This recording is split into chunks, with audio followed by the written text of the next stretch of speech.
Hi everyone, welcome back to Gloria Home of Skills. So in today's video, I decided to share this business formula for free. If you want to make a very hard soap that can cure within 1 week, then before you start selling, stay tuned in this video. The only reward I need from you is for you to like and share this video and say thank you in the comment section, and let's get started.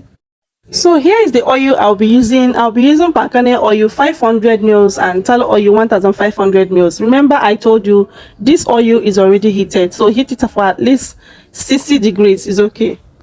Here is the caustic soda and soda ash mixed together. I am rushing this production because it's already getting late. Okay, so the total water I used here is 2800. So I divided into two to dissolve the caustic soda and the soda ash. So I kept the other one for other chemicals I have to dissolve. Okay, if you're hearing my voice for the first time, my name is Gloria Home of Skills. Don't forget to subscribe, follow this video in any of my page, anywhere you are seeing this video that is my page. Don't forget to hit the follow or subscribe button.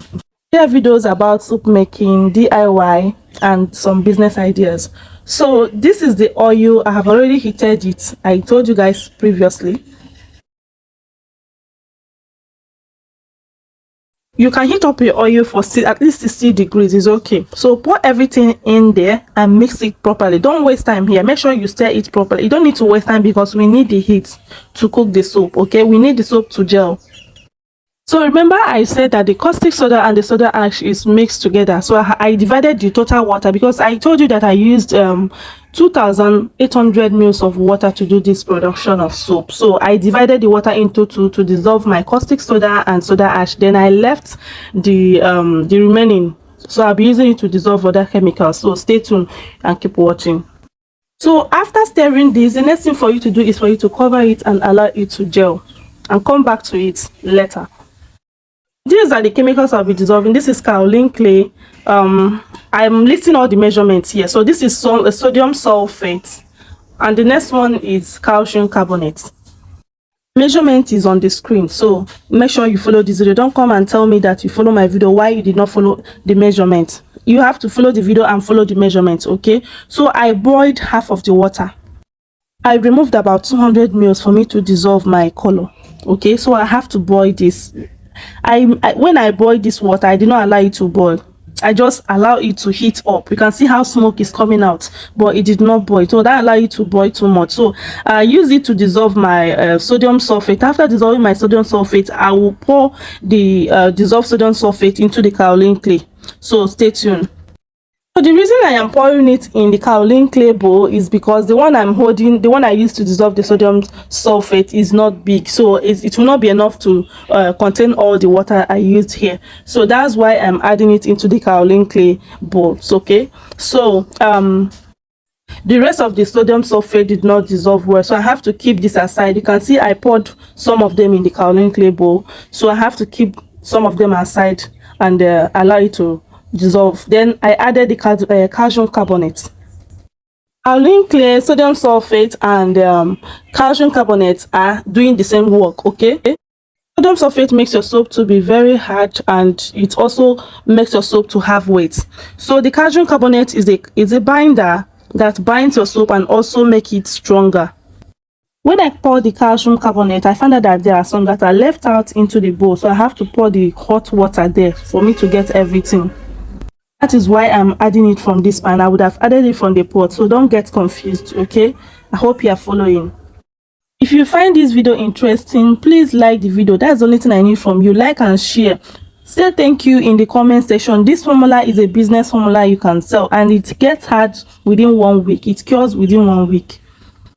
So liking this video will tell me that you like my video and I should do more of this video for you to make sales from it.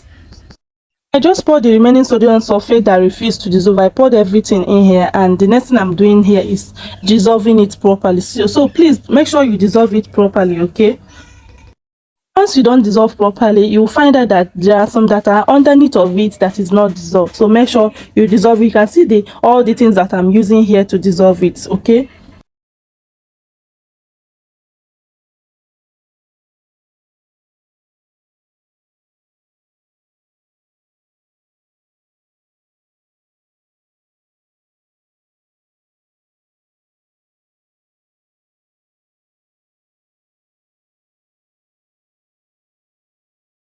Guys, after dissolving, let's go back to the soap that we are waiting for it to cure. So get it and open it. As you can see, the soap has changed color. This is what you are going to get when you allow your soap to sit for at least 20 minutes. This, it has already gelled, so this is what you will see, and this is what you will see, and you will know that your soap has gelled. As you can see, the soap is still hot. If you still want to leave it, at least cover it again and allow it to sit for at least 10 minutes and come back to it. It is going to gel very well. So the next thing we are going to do is for us to pour in the remaining chemicals that we dissolved. So I am not adding this direct because I find out that there are some things I saw in those chemicals. If you are a soap business owner, you don't need to see all these things. You don't need to see some particles or ants in your soap after production. Your soap needs to be very neat.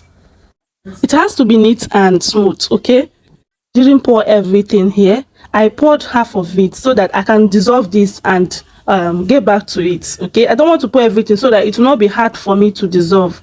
That is why I added part of it, and I am adding the rest of it now. So remember, I told you guys that I heated the water before I use it to dissolve those chemicals. So the remaining one is 200 mils that I left. You don't need to measure it. At least get a small amount of water and keep it aside for your dissolving your color. After pouring the rest of the chemicals in this soap, you have to dissolve it properly. This is the best time you need a machine if you don't have a machine. But if you don't have a machine, you use your hand. That is hand whisker. That is what I'm using. Have a hand machine, you can use it, or a stick blender, you can use it to dissolve it at this point. So using it will help make your soap to be very, very smooth and creamy. But if you don't have it, you can also use your hand to stir, as far as you stir it properly. At least 15 minutes or 20 minutes is okay for you to stir the soup. Okay, so the next thing we are going to be adding is sulfonic acid. This is our foaming agent. So this is our foaming agent. It is very, very active in any soap making. So it is more acidic and very, very active. Please, I didn't say that other foaming agents are not working, but this is very, very active and it is more acidic. Caustic soda neutralizes the acidity of sulfonic acid, but it activates the sulfonic acid to foam very well. If you like this video, if you have not, what are you waiting for? Please like and share for me. Okay, it will make me to know that you like my video and I should do more of this video. I should keep posting it. It encourages me. Okay, please like and share. Thank you. After adding the sulfonic acid, make sure you mix very well. As you can see, we didn't mix it with any chemical at all. We added it direct, so we have to stir it properly. The next chemical I will be adding in there is sodium silicate. Sodium silicate makes your soap to be very smooth and it hardens your soap. So I'll be measuring about 200 mils of sodium silicate to add to the soap. So after adding it, you have to be very fast. You have to be very, very fast in this soap production. This particular one, you have to be very, very fast. If you're not fast in other soap, be fast on this particular one. So I've added the sodium silicate and all the hardeners I added in that soap. It is still like this because I used hot water to dissolve them. Assuming I did not use hot water, you're going to see what's going to happen. So this is the remaining water I left for the color. So I'm adding pink color to it. You can add any color of your choice and this as desired. If you want it to come out shouty, you add more color, but if you want it to be lighter, you add the one as desired. But I advise you to use less color. So I left this soap for me to dissolve my color. That is why I said you should have to be very, very fast when making this soap. So because I'm dissolving my color and I covered it, and this is what I found out that it is already getting thick. Like I told you, this is a very hard soap that you can sell, okay, and is a formula that you can sell. So if you notice that you got this type of texture, what are you going to do? I will tell you what to do. Some people do add ethanol or methanol, but I will not advise you to use methanol. I will advise you to pour it in a stainless bowl. Please, stainless bowl. I did not say aluminium. So pour it in a stainless pan or bowl, then place it on the fire. You are very fast in making this soap. You have finished making this soap. The only thing that is needed here again is your fragrance. Make sure the fragrance you are adding is going to be the one you buy in the chemical store. Okay, yeah, they are going to give you fragrance for laundry bar soap. Okay, so people people can pour their soap like this, but if I get this type of batter, I don't need to pour it like this. As a soap maker, I have to put it on a pan and heat it up a little. That is why I have not added my fragrance yet. If you get this type of thick batter, don't be scared. This is what you're going to do. Just follow this video and like it, okay?